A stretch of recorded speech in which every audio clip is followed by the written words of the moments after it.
आप जानते हैं इस आलीशान सीढ़ी पर ये जो आदमी खड़ा हुआ है और सामने एक मोहतरमा बैठी हुई है, ये कौन है? जी हां, सही पहचाना आपने। यह है भगोड़ा ललित मोदी। वो ललित मोदी जिसके सरनेम के बारे में राहुल गांधी ने टिप्पणी की थी चोर को लेकर, और उसी के चलते राहुल गांधी को 2 साल की सजा सुनाई गई थी और उनकी सांसदी भी चली गई थी। मगर आप ये सोच रहे होंगे कि मैं ललित मोदी की बात क्यों कर रहा हूं, यह तस्वीर आपको क्यों दिखा रहा हूं। चलिए अब एक और तस्वीर दिखाते हैं। यहां पर आप देखिए, भारतीय जनता पार्टी सरकार के बेहद करीबी वरिष्ठ वकील हरीश साल्वे की एक नहीं, 2 नहीं, तीसरी शादी हो रही है। ये देखिए, शादी हो रही है उनकी। क्या आप जानते हैं इस आयोजन में 2 खास लोग और पहुंचे थे? नीता अंबानी यानी मुकेश अंबानी की पत्नी और ललित मोदी, वो भगोड़ा जो देश का पैसा लेकर भाग गया। वो व्यक्ति हरीश साल्वे की शादी में पहुंचता है लंदन में। मैं आपसे एक सवाल पूछना चाहता हूं दोस्तों। कल्पना कीजिए, ऐसे ही कोई मेहुल चोकसी, ऐसे ही कोई ललित मोदी अगर राहुल गांधी के किसी समारोह में पहुंचता या विपक्ष के किसी नेता के समारोह में पहुंचता, और यहां पर आप देख सकते हैं शादी में बाकायदा पहुंचे, तो क्या होता बताइए। मैं जानता हूं आप लोगों के जहन में एक सवाल होगा कि भाई हरीश साल्वे भारतीय जनता पार्टी से जुड़े हुए थोड़ा ना है। बिल्कुल सही कहा आपने। मगर अब आपके पूरे स्क्रीन पर दोस्तों ये समिति देखिए, क्योंकि प्रधानमंत्री नरेंद्र मोदी इस देश में एक देश एक चुनाव लाना चाहते हैं, यानी कि 5 साल में चुनाव हो और इसी के अंतर्गत हर 5 साल में न सिर्फ लोकसभा चुनाव हो बल्कि विधानसभा के चुनाव भी हो। यह प्रस्ताव लेकर आ रही है। क्या आप जानते हैं इस समिति में कौन दिखाई दे रहा है? इस समिति में दिखाई दे रहे हैं हरीश साल्वे। वो हरीश साल्वे जो कि भारतीय जनता पार्टी के बेहद करीबी हैं, सरकार को अक्सर सुप्रीम कोर्ट में डिफेंड करते हैं, और सबसे शॉकिंग बात, उनकी तीसरी शादी में भगोड़ा ललित मोदी दिखाई देता है। वो भगोड़ा ललित मोदी जिसने राहुल गांधी द्वारा चोर शब्द इस्तेमाल किए जाने के बाद यह कहा था कि मैं राहुल गांधी पर मानहानि का केस करूंगा। अब वही ललित मोदी हरीश साल्वे की तीसरी शादी में दिखाई दे रहा है। मैं फिर आपसे सवाल पूछता हूं, हरीश साल्वे जो कि प्रधानमंत्री की खास टीम का हिस्सा है, जो कि एक देश एक चुनाव की जो पूरी समिति गठित की गई है उसका हिस्सा है, उसकी तीसरी शादी में देश का भगोड़ा पहुंचता है, कि आपको यह बिल्कुल भी आपत्तिजनक नहीं लगता? चलिए मैं आपसे एक और सवाल पूछता हूं। ये जो पूरी समिति है, आप जानते हैं इसमें से अधीर रंजन चौधरी ने अपना नाम वापस ले लिया। अब इस पूरी समिति में सिर्फ भारतीय जनता पार्टी और उनके करीबी लोग हैं। चाहे पूर्व राष्ट्रपति रामनाथ कोविंद हो, चाहे अमित शाह हो, चाहे हरीश साल्वे हो, चाहे पूर्व सीवीसी हो, इस समिति में सिर्फ वही दिखाई दे रहे हैं। मगर आज यह पता चल रहा है दोस्तों कि भ्रष्टाचार को लेकर, नैतिकता को लेकर इस देश के और इस मीडिया के दोहरे मापदंड हैं। इसी तरह से किसी कांग्रेस समर्थक या कांग्रेस के करीबी किसी वकील के शादी में कोई देश का पैसा लेकर भागने वाला व्यक्ति पहुंचा होता, तो मैं दावे के साथ कह सकता हूं मीडिया ने बवाल मचा दिया होता।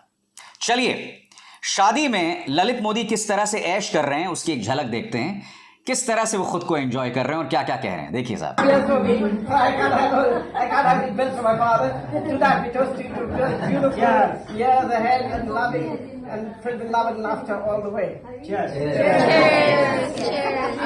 अब आप कह सकते हैं कि भाई ललित मोदी भी बीजेपी से जुड़ा हुआ नहीं है। सही कहा आपने। चलिए कुछ चीजों की तरफ आपका ध्यान खींचा जाए। आपके स्क्रीन पर स्वर्गीय विदेश मंत्री सुषमा स्वराज की बेटी बांसुरी स्वराज ललित मोदी के फर्म में काम करती थी, नंबर 1। नंबर 2, इस खबर को देखिए।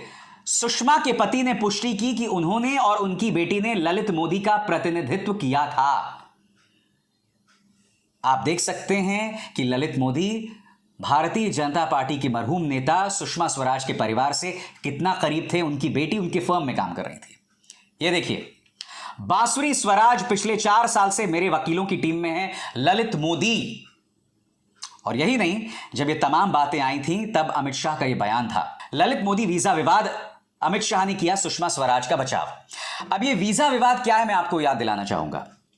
जब सुषमा स्वराज विदेश मंत्री हुआ करती थी, तब ललित मोदी अपनी पत्नी से मिलने पोर्टुगल जाना चाहते थे। तब बाकायदा सुषमा स्वराज ने ब्रिटेन सरकार से अपील की थी कि ललित मोदी को वीजा दिया जाए। मैं आपसे सवाल पूछना चाहता हूं, बेशक भारतीय जनता पार्टी यह कह रही है कि हमने मानवीय आधार पर उन्हें वीजा दे दिया, मगर अगर यही ललित मोदी कांग्रेस का करीबी होता तब आप क्या करते? देखिए साहब, इस तस्वीर देखिए, वसुंधरा राजे सिंधिया के साथ हैं। अब ये दूसरी तस्वीर में देखिए, यहां पर भी वसुंधरा राजे सिंधिया के साथ में है। जब वसुंधरा राजे राजस्थान की मुख्यमंत्री हुआ करती थी तब इस व्यक्ति के बारे में यह कहा जाता था कि ये राजस्थान का डी फैक्टो चीफ मिनिस्टर है। यह व्यक्ति इतना ताकतवर था और यही व्यक्ति भारत का पैसा लेकर भाग गया और उसे वीजा कौन दिलवा रहा था? स्वर्गीय सुषमा स्वराज। उनका बचाव कौन कर रहे थे? पूर्व भाजपा के अध्यक्ष अमित शाह, जो कि मौजूदा गृह मंत्री हैं। और अब वही ललित मोदी दिखाई कहां देता है? हरीश साल्वे की पहली नहीं, दूसरी नहीं, तीसरी शादी में। ये तमाम बातें आपको अटपटी नहीं लगती? क्या इन तमाम बातों पर सवाल किए जाने की जरूरत नहीं है? ऐसे में जब प्रधानमंत्री आप ये बातें करते हैं ना कि आप भ्रष्टाचार के खिलाफ गारंटी हैं, तो बात बिल्कुल हजम नहीं होती है। और जब आप ये कहते हैं कि ना खाऊंगा ना खाने दूंगा, तो बात बिल्कुल भी हजम नहीं होती है। क्योंकि चाहे ललित मोदी हो, चाहे मेहुल चोकसी हो, चाहे नीरव मोदी हो, माफ कीजिएगा, ये तमाम लोग आप ही के कार्यकाल में भागे थे। और मेहुल चोकसी के प्रति जो आपकी मोहब्बत है वो तो पूरी दुनिया ने देखा था ना। याद है कि भूल गए? सुनिए। कितना ही बड़ा शोरूम होगा, हमारे मेहुल भाई यहाँ बैठे हैं, कितना ही बड़ा शोरूम होगा, हमारे मेहुल भाई यहाँ बैठे हैं, कितना ही बड़ा शोरूम होगा, हमारे मेहुल भाई यहाँ बैठे हैं, लेकिन वो जाएगा। हमारे मेहुल भाई, ऐसा भाईचारा जिसे देखकर आंखों में आंसू आ जाएं।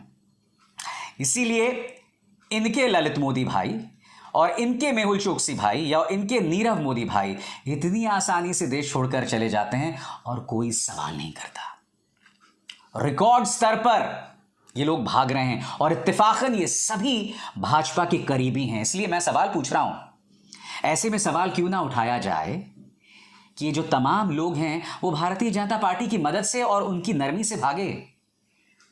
क्योंकि फिर वही पात्र एक शादी में दिखाई देते हैं। ललित मोदी दिखाई देता है हरीश साल्वे की शादी में, वो हरीश साल्वे जो वन नेशन वन इलेक्शन के समिति में है और जो अक्सर अदालतों में इस सरकार को डिफेंड करते हुए दिखाई देते हैं।